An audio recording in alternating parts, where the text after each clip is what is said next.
Number 10. Hungry girlfriend. A woman from Morocco living in the United Arab Emirates has confessed to a rather horrifying crime. She admitted that not only did she butcher her boyfriend, but she ground up his remains and fed them to a group of construction workers. It was a group of Pakistani workers who had the unfortunate pleasure of eating this woman's dead boyfriend. She cooked a huge meal of machbous, a traditional dish made in the Gulf with rice and meat. If you've ever had biryani, it's kind of similar to that. According to investigators in Abu Dhabi, she killed her boyfriend of 7 years after he confessed that he wanted to end things and marry a different woman. She got so mad that she attacked him, beat him to death, and then chopped him up in little pieces. And she almost got away with it too. The only reason she got caught was that the dead guy's brother showed up to the house looking for his missing brother. That was when he discovered a single tooth sitting in the bottom of a kitchen blender. Apparently, she hadn't cleaned up after herself very well. The brother took the tooth to the authorities, with a DNA test confirming that it belonged to the missing man. When the police finally took this woman in, she admitted everything. She said that after she fed her dead boyfriend's remains to the construction workers, she threw the rest of the dish in an alley to feed some neighborhood dogs. Number 9. The Pusher. Andrea Zambaroni was the head chef at the Caprani Dolce in New York before he was discovered wrapped up in a greasy motel, dead.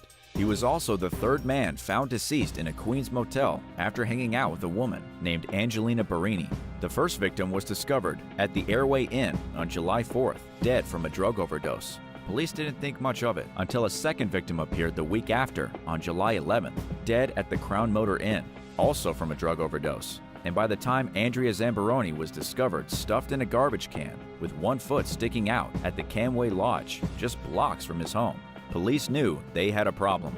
As it turned out, the police were not only victims of drug overdoses, they were victims of a serial robber prostitute and her pimp.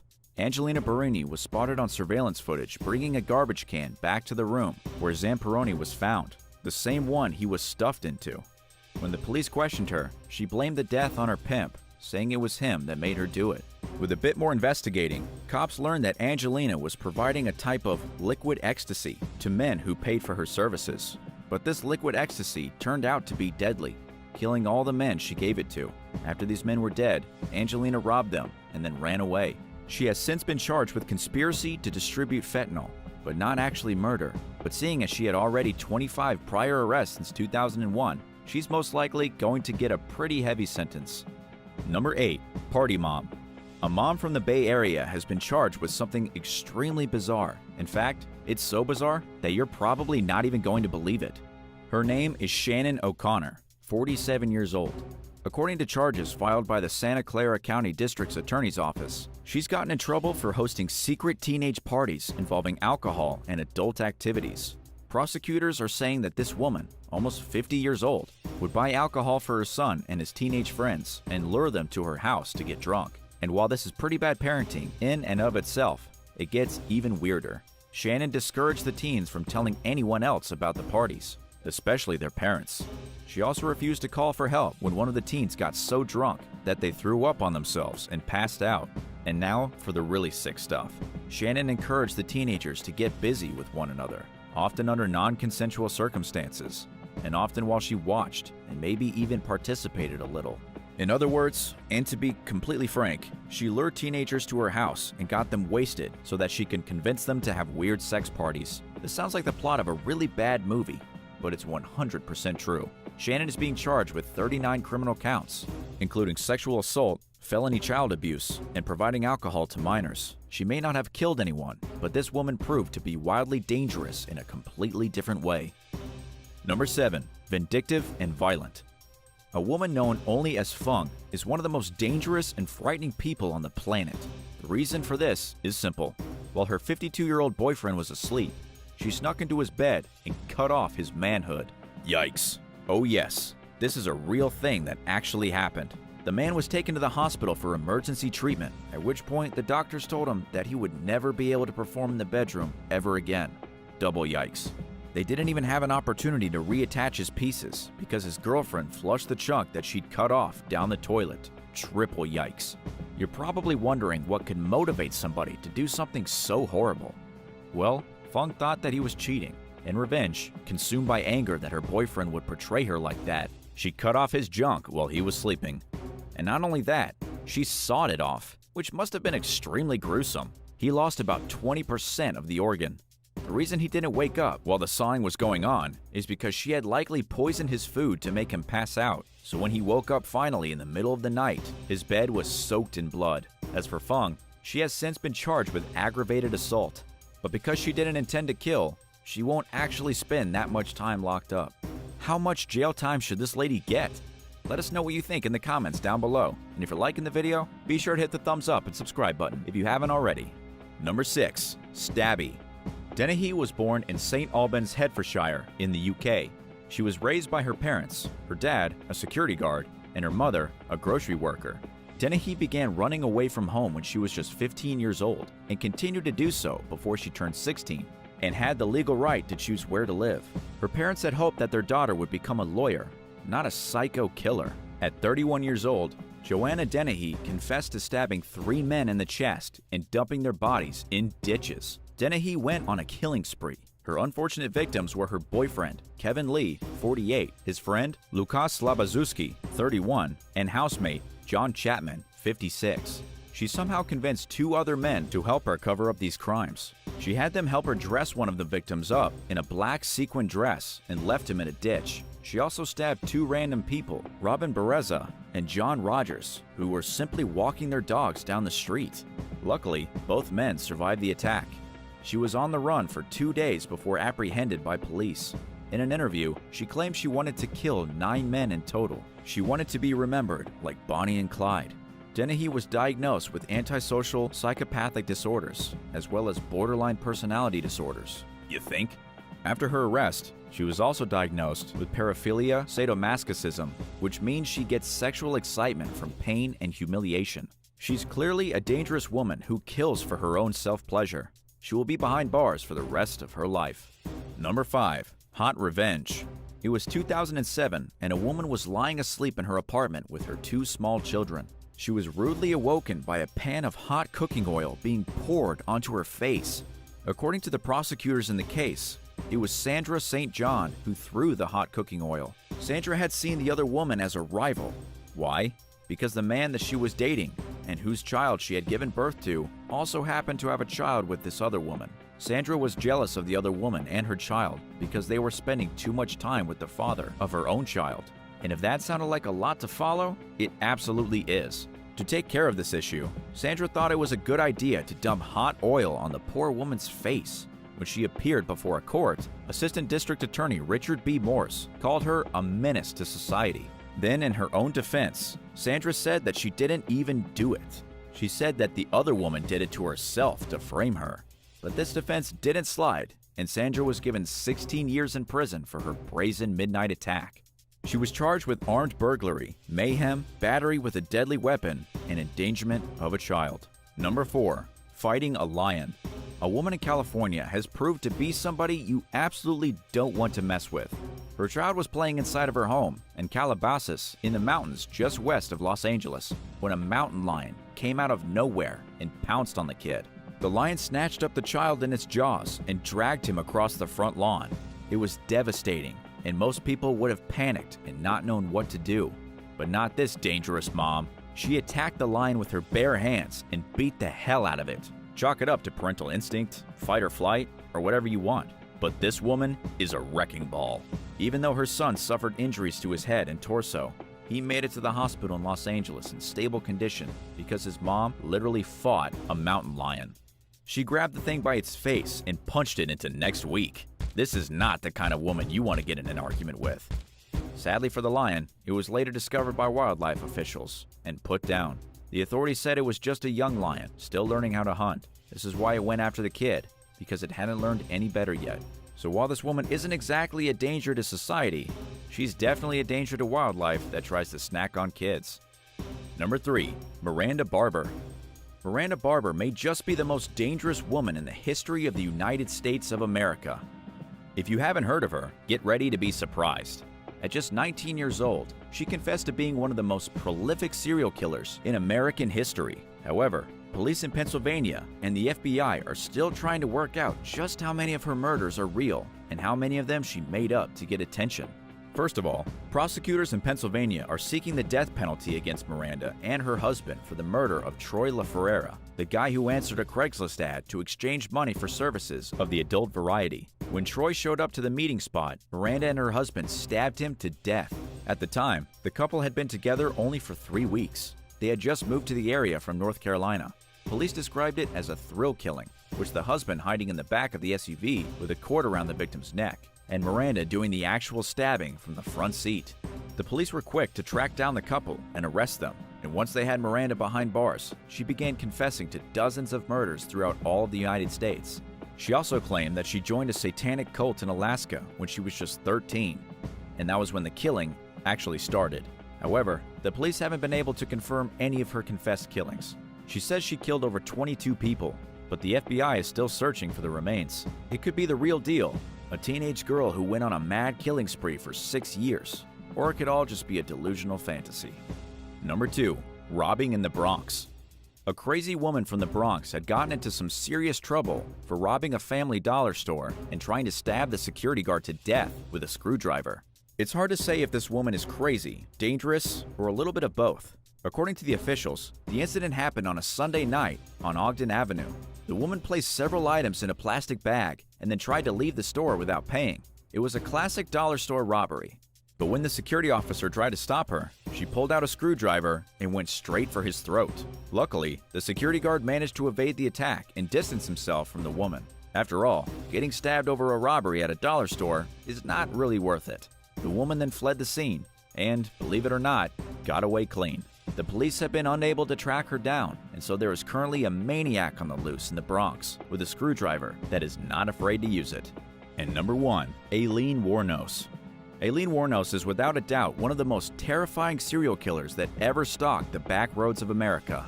Anyone who's seen the movie Monster with Charlize Theron will recognize Aileen as a demented lunatic. In 2002, she was executed in the state of Florida after killing 7 men that she picked up while working the highways as a prostitute between 1989 and 1990. She was the 10th woman at the time to ever receive the death penalty in the United States since it was reinstated in 1976. But Aileen's story is one of tragedy. She began working as a prostitute at the young age of just 11. She would exchange sexual favors at the elementary school with other students for things like cigarettes and candies. Her father hanged himself in a prison cell when she was only 13 years old, and by that point, her mother had already abandoned her. She was living with her grandmother, who then died of liver failure. This left her alone with her grandfather, who abused her and beat her for years until he finally dumped her in the woods and abandoned her at the age of just 15. As you can probably tell, this woman was not going to have an easy life. After an extremely difficult existence, consumed by anger at the world, she began killing. While working the highways as a prostitute, she just kind of snapped. Every man who picked her up, she shot or killed one way or the other, stripped them naked, and then robbed them. She went on and on like this, butchering 7 men in total, until the police eventually caught her. Number 10. The Karate Killer. In Mumbai, a 15-year-old girl killed her mother using a karate belt and tried to make it look like a hanging. It happened in late July, following an argument that the teen got into with her mother over her studies. The daughter had just completed some exams at school, and her mom was urging her to continue studying hard and to take a new medical course. But the girl was sick of being bossed around and had an explosive overreaction. She pushed her mother to the floor, which somehow spurred the girl into an even bigger fit of rage. She then grabbed the karate belt, wrapped it around her injured mother's throat, dragged her onto the bed, and strangled her to death. At this point, the girl was desperate and didn't know what to do. She sent a message from her mom's phone to her uncle, claiming that her mom had locked herself in the bedroom and was being very weird. She was trying to pass it off like her mother had strangled herself to death. But of course, an autopsy quickly figured out what really happened, and the girl was arrested. All of this horror just because a mother wanted her daughter to study medicine. Number 9. Jessica Camilleri. Jessica Camilleri, a seemingly normal woman from Sydney, Australia, was sentenced to 20 years in prison for a crime described as extraordinarily vicious and brutal. Jessica, afraid that her mother was going to send her to a mental institution, killed the woman that gave birth to her and then cut off her head. Jessica was only 27 years old when she committed this terrible murder. She may have been an adult, but she was still an incredibly evil daughter, especially since her mother, Rita Camilleri, was described as having a heart of gold. Rita's friends said she always put others before herself, including her murderous daughter. Jessica's charge was reduced down to manslaughter after her lawyers argued that she was impaired at the time of the killing by a whole slew of different mental disorders. These include, but are not limited to, autism spectrum disorder, intermittent explosive disorder, and an intellectual disability. But if you really want to know what happened that day, be prepared for some serious violence. According to what was said in court, the crime involved 7 separate knives, 4 of them broken during Jessica's insane stabbing spree, which the judge called entirely spontaneous. The mutilation, meaning the removal of the head, may have been inspired by Jessica's morbid fascination with horror movies. Number 8. The Twilight Killer. Liz Edwards begged her daughter, who was just 14 years old, to dump her evil boyfriend before he ruined her life forever. Liz could clearly see that there was something wrong with Lucas Markham, the boy who had captured Kim Edwards' attention. But being just a young girl, Kim never heeded her mother's advice. In fact, she went fully over to the dark side. Kim and Lucas crept up to where her mother slept one night and stabbed the 49-year-old woman to death. To make things even more horrific, and to give you nightmares tonight when you try to sleep, they then snuck into Kim's sister's room. Together, the demented teenagers stabbed 13-year-old Katie Edwards to death in her bed. The couple were dubbed the Twilight Killers by media in the UK because after they finished murdering their victims, they ate ice cream and sat down to watch the Twilight movies. They are now the youngest couple ever convicted of a double murder in the United Kingdom. They were handed down 17-year sentences each. But really, is 17 years enough to cleanse an evil soul? Number 7. Isabella Guzman. Isabella Guzman was only 18 years old when she stabbed her mom to death in Aurora, Colorado. In 2013, Isabella pleaded not guilty because she was insane. The plea was accepted, and Isabella was sent to the Colorado Mental Health Institute in Pueblo, but in 2020, she began a very serious effort to get herself released. This is a pretty prickly issue. It's true that Isabella is on medication and that her sanity has been somewhat restored through the last 7 years at the Mental Health Institute. But at the same time, people are worried that someone capable of something so evil could be released back onto the streets just because they're in a better mental state than they were before. The truth of the matter here is that Isabella Guzman stabbed her mother, Yoon Hee Moy, 79 times in the face and neck. 79 times. Her stepfather found Isabella standing over the dead and bloody body of Yoon Hee Moy with the knife in her hand. Isabella then ran away and was arrested the next day. During the court proceedings, it came out that Isabella suffered from schizophrenia and delusions. She didn't think that her mother was her real mother, but a stranger named Cecilia. She also thought by killing the mysterious Cecilia stranger, she would be saving the world. Maybe in the end, she wasn't evil at all and was just completely insane. Either way, Isabella says she's ready to rejoin society. What do you think? Should she be allowed to walk the streets as a free woman again? Number 6. Sierra Halseth. A teen couple has been charged with murdering a man in Las Vegas. The teenage girl, just 16, and her 18-year-old boyfriend were arrested in Salt Lake City and are being extradited back to Nevada to face the charges.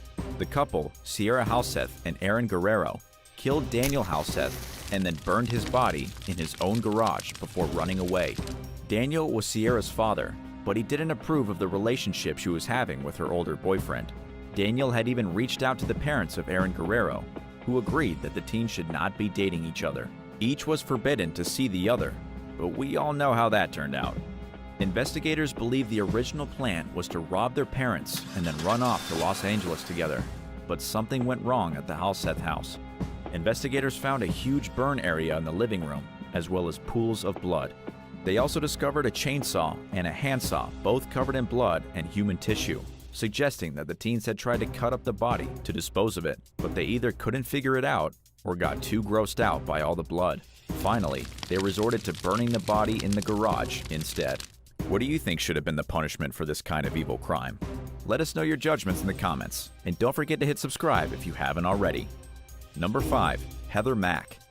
Heather Mack is the sick and evil woman who just spent 7 years in a Bali jail for participating in the murder of her mother.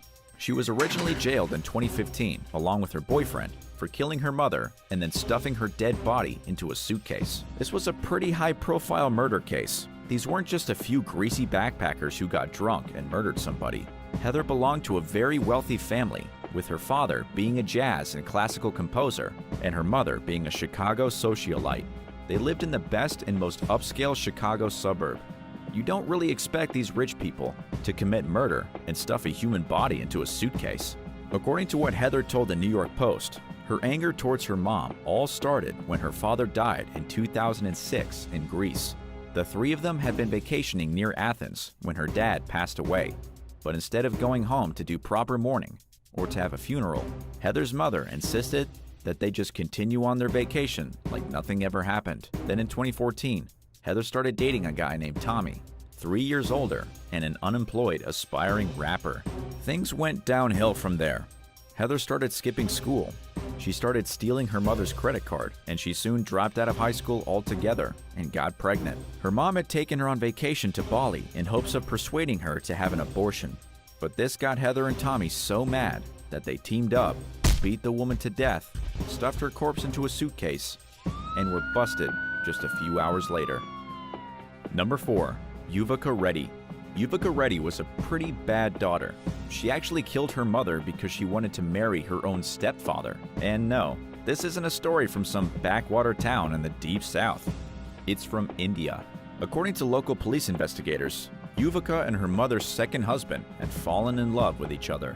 They wanted to get married, so together, they hatched a conspiracy to get rid of the woman standing between them. It helped that the woman in this case was extremely rich. Archana Reddy was wealthy enough that if she had been taken out discreetly, the money she left behind could have afforded her daughter and her husband a lavish life for at least the next decade. But the lovebirds made some serious mistakes. They couldn't help themselves and eventually got caught by Archana, who immediately filed a case against her husband and threatened to cut her daughter from all and any inheritance. This caused the couple to panic.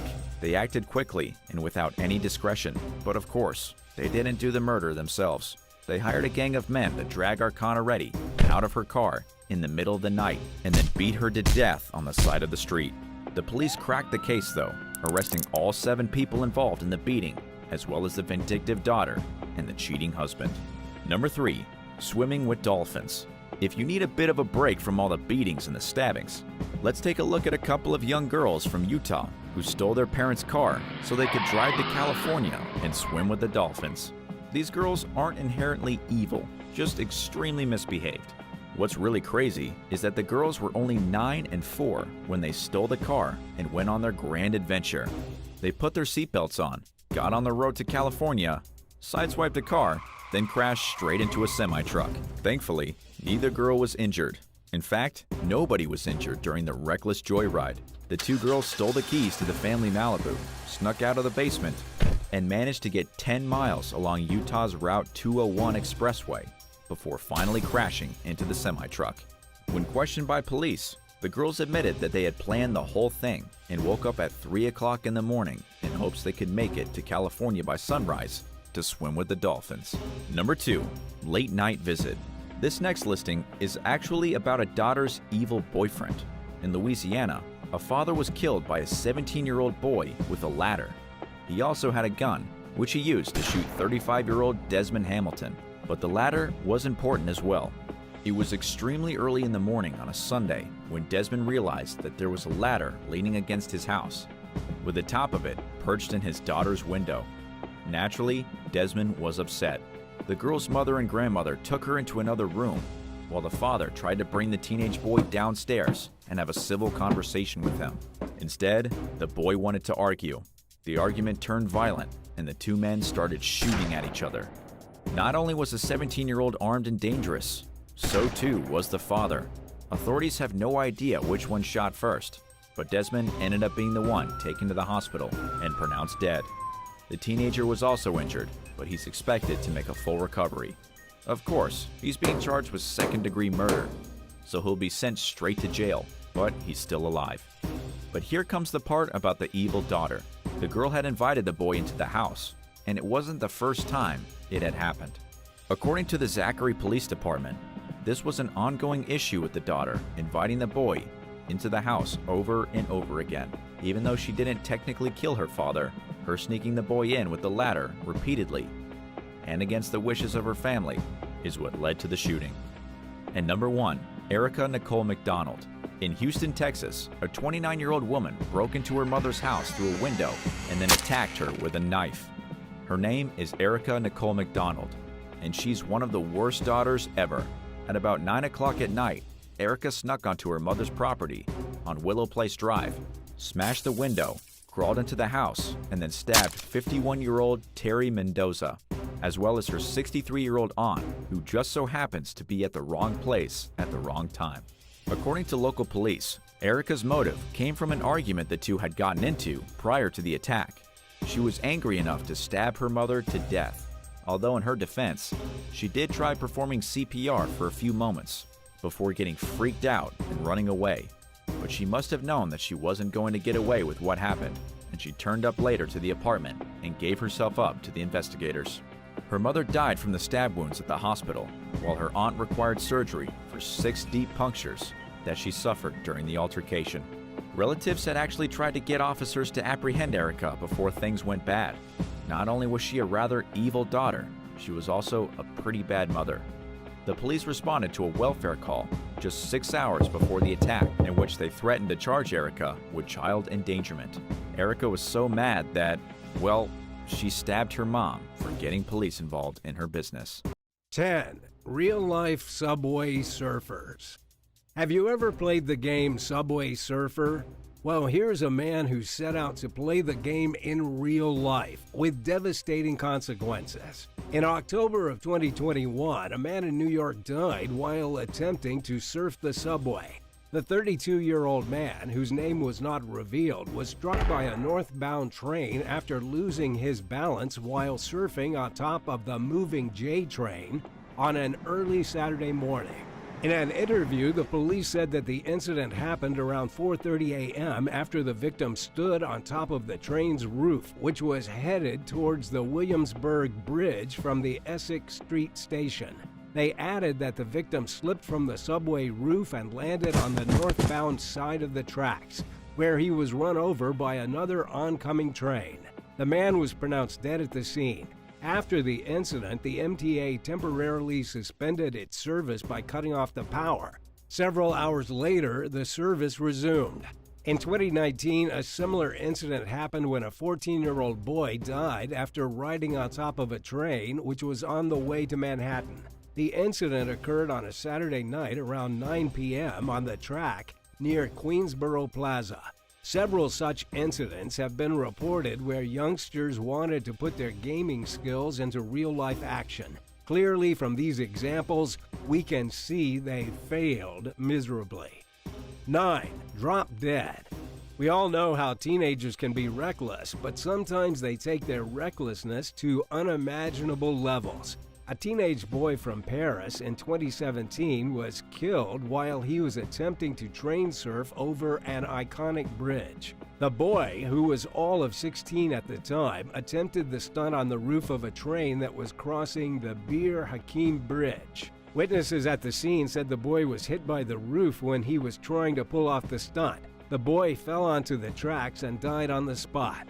One of the witnesses, who was a British tourist, said that when the train started to leave, the boy sat and turned his back on a low bridge that was approaching. He even smiled at everyone present on the platform. People were screaming, and moments later the teen's head hit the bridge and he was then thrown from the train. The witness even said that there was a terrible thud sound when the victim hit the metal surface. The whole scenario was terrifying. The teenager's identification was not made public. The victim's face was disfigured and mutilated as a result of the fatal accident. One of the onlookers was taken to the hospital after being psychologically distressed by the incident. In CCTV footage, it was shown that the boy arrived at the station with his 2 friends, who fled the scene. Neither the emergency services nor the police were able to find them. Hopefully, this situation serves as a lesson to everyone who loves seeking thrills in the most dangerous ways possible. 8. Skullbreaker. Train surfing has unfortunately become a popular stunt for many thrill seekers. However, these amateur seekers still don't understand how much they are at risk while performing these stunts. In 2013, a young man died in an attempt to surf on the roof of a Paris metro train. The man in his 20s was accompanied by his friend, with whom he boarded a train in the Paris metro, Denfert-Rochereau, around 10 p.m. that night. One of the men during the journey climbed up onto the roof of the front carriage. Just when he lifted himself up, he was struck full in the head when the train entered a tunnel before Montparnasse station. He died almost instantly, and his friend was taken to the hospital due to shock. A young Scottish woman who witnessed this gruesome incident said that she heard a thud sound at the entrance to the station. She then saw the body of a man fall into the space between the first and second cars. Everyone around her started screaming. She also said that she conducted CPR on him until firefighters arrived, and that the man clearly had fractured his skull. The police found a camera, believing that the men wanted to film the stunt and post it online. This was remarkably similar to an incident in Russia back in 2011, where 2 young students died while performing the same action in the Moscow metro. It seems, despite the reports of how deadly these attempts are, some people still don't value their life enough to skip attempts at surfing the rails. 7. Dream Snatcher. For years, many people have filmed themselves doing unbelievable things. Some of these ideas make us question their sanity. In 2014, Jordan Porter, a well-known street artist and 26-year-old man from Australia, died after getting electrocuted while train surfing after stripping naked. The stunt was filmed by his friends. His body was lowered from the roof of the Sandringham Line train at Balaclava after wrapping it in a gray bag. Passengers in the train told the police that Jordan had stripped before climbing up to the roof. One of the witnesses, Darcy Zelenko, and his girlfriend say they saw smoke coming out seconds after the man climbed up. After that, they smelt something burning. Darcy also said that some people were laughing while Jordan was stripping, but no one expected it to turn into a nightmare. A woman in the train contacted the driver through the emergency intercom after Jordan climbed on the roof, and seconds later the doors were opened. All the passengers were being guided onto the platform at Balaclava station. The emergency workers could not get his body until the power to the overhead cables was switched off. Lee Thompson said that the workers used harnesses to climb the train. President Tony Morton of the Public Transport Users Association said that they should do what they can and prevent actions that might cause death. Jordan was a street artist, and many of his fans paid tribute to him. Do you think a few government restrictions can prevent a bunch of stunt seekers from acting recklessly? Let us know in the comments below. 6. 2 lost souls. 2 men were found dead on railway tracks in between Hackney and Stratford tracks in 2019. A 25-year-old from Wales and a 27-year-old from London both got electrocuted and possibly were train surfing. Both of the bodies were discovered at different times and locations. One body was found around 1 a.m. on the tracks near Wallace Road, Hackney Wick, and the other was found at 2:30 a.m. on the line near Carpenter's Field, Stratford. A spokesperson from British Transport Police said that both the men died after sustaining serious electrical burns. In one of the interviews, Detective Sergeant David Taylor, British Transport Police, said that their officers have worked throughout the night to understand what happened. The initially gathered evidence suggested that both men were on top of a moving train and came in contact with overhead power lines. The police were wondering if the men were train surfers or graffiti artists.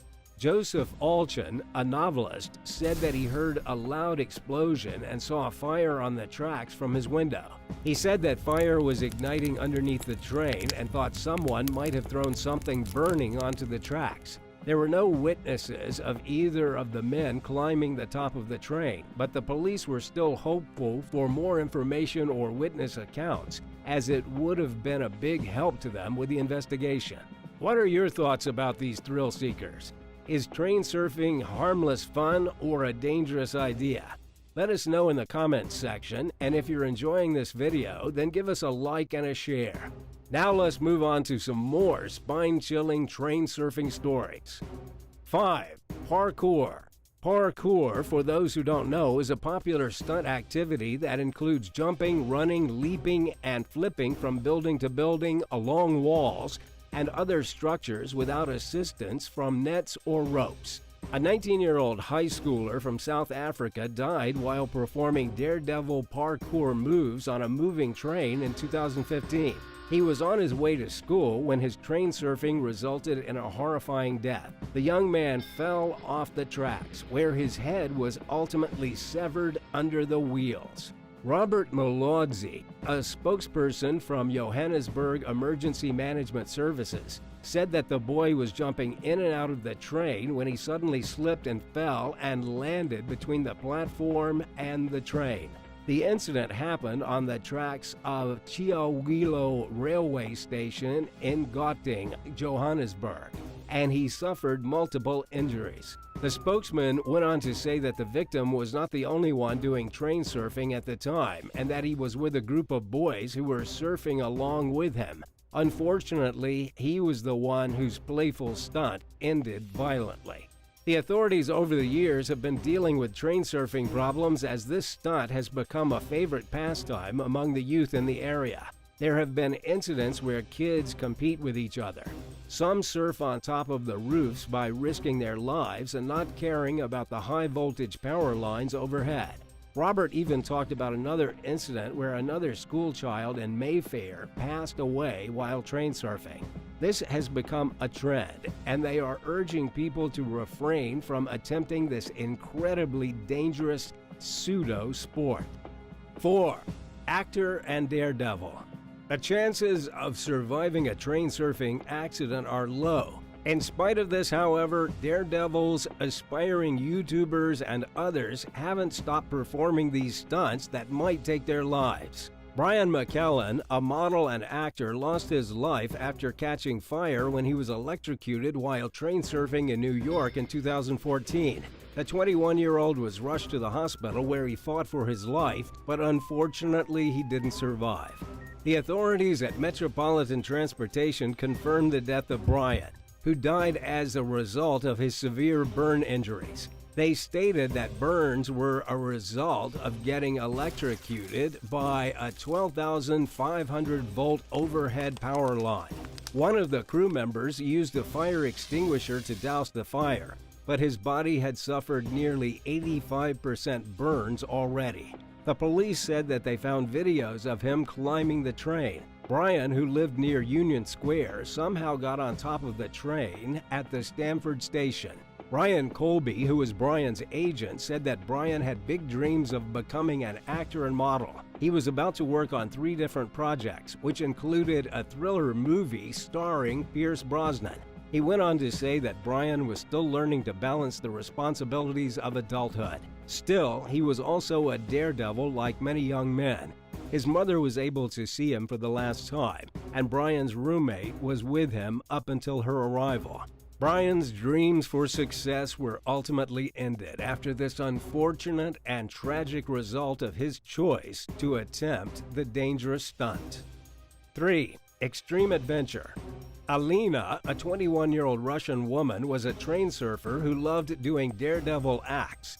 In 2019, while she was train surfing, however, she was electrocuted and killed after getting a jolting shock from a 10,000-volt power line. It is reported that Alina slipped on the train roof, and while trying to save herself from falling, she grabbed the high-voltage power line.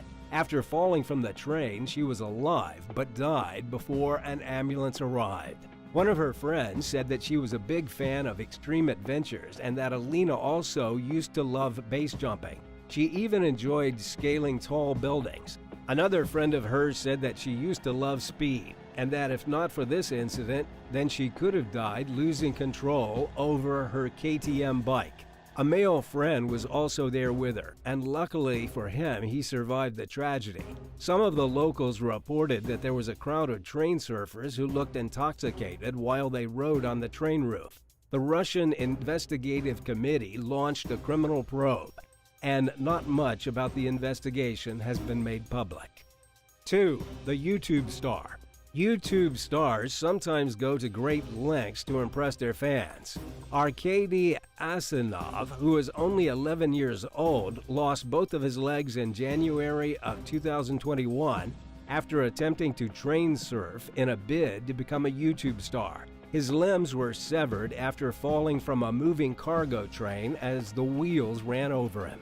According to the boy's mother, Maria Petrova, her son was with 2 other kids aged 14 and 12 who ran away from the scene and left him there. She went public to spread awareness about the danger and the outcomes of the famous stunt among the younger generation. She said that Arkady's left leg was completely torn off up to his buttock, and his right leg was also lost, but the cut was lower. On her social media, she wrote that the 2 boys with him bullied her son to take part in the deadly activity. Thanks to a passing train, Arkady miraculously survived.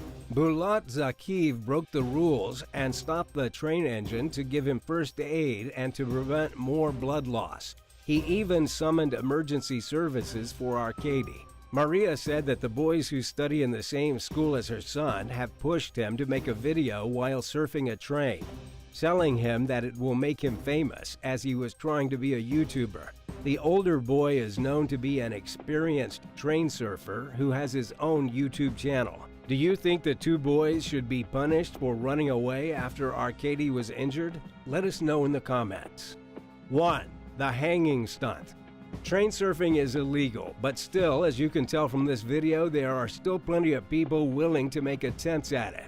If caught, serious action is taken against them, and they may even have to pay a hefty fine. With death, injury, and even arrest as possible outcomes, you'd think that may slow some of these aspiring stuntmen down. But no. Kalyan, a 20-year-old man and ambulance driver, died while performing train surfing in India in 2019. The man hit a pole while he was leaning outside by holding the rod inside of the train. In another incident, a teenager was doing the same kind of stunt, and he also died the same way. The Central GRP booked 17 people for performing these actions despite the railway authorities urging commuters to not perform this deadly stunt. In another case, a video of the same deadly stunt went viral. Dishat Nishad Khan, a 20-year-old who was on his way to shop for his cousin's wedding, decided to attempt to perform the trick. In the video, Dishat can be seen standing on the footboard, leaning outside of the train, and just in a few seconds, he gets hit by a pole, which throws him back to the compartment. The video was shot by his friend, Hussein Khan, who took him to a nearby hospital where he was declared dead. His father, Nishad Khan, urged the young generation not to perform such stunts and risk their lives. He wants young men to take safety and their lives more seriously. Several campaigns have been launched in the past to urge passengers to take train safety seriously. The local rail network of Mumbai is the busiest commuter train system in the world. The moral of the story in this video? Skip the train surfing stunts. Do you know of any other train surfing incidents? Tell us about them below in the comments. Make sure to subscribe to our channel and hit the bell icon to never miss an update. Thanks for watching.